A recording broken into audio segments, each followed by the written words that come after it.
Tagihan skrin, gadget atau keluarga. Kami akan kongsikan tips dan langkah pencegahan praktikal yang anda boleh lakukan di rumah.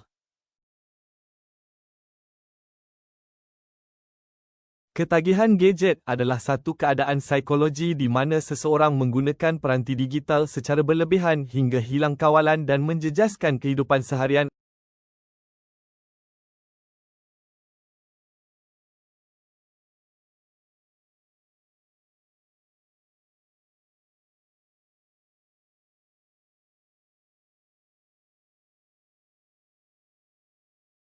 Kesan ketagihan gadget ini boleh kita perhatikan sendiri di rumah bila anak-anak dilihat sering marah, terlalu sedih, terlalu diam dan tidak mahu bergaul.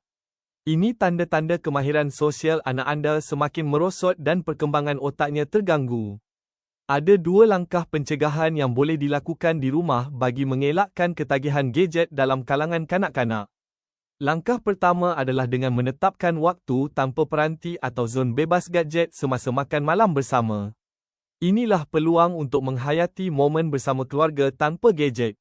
Langkah kedua adalah dengan menyimpan gadget 1 jam sebelum tidur ke dalam kotak peranti dan menggunakan masa yang ada untuk membaca buku sebelum tidur untuk tidur yang lebih berkualiti.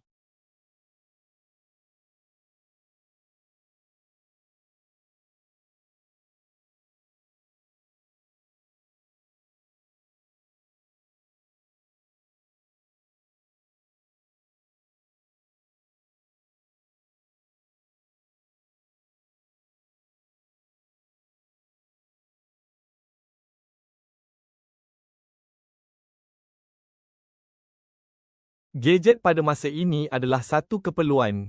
Maka, ibu bapa memainkan peranan yang sangat penting untuk melakukan langkah pencegahan ketagihan gadget. Ibu bapa perlu menjadi gatekeeper digital untuk menetapkan had masa skrin dan bersikap konsisten. Ibu bapa perlu menyediakan zon bebas peranti di kawasan utama dalam rumah. Ibu bapa juga perlu membina komunikasi terbuka untuk mendengar luahan anak-anak tanpa gangguan gadget.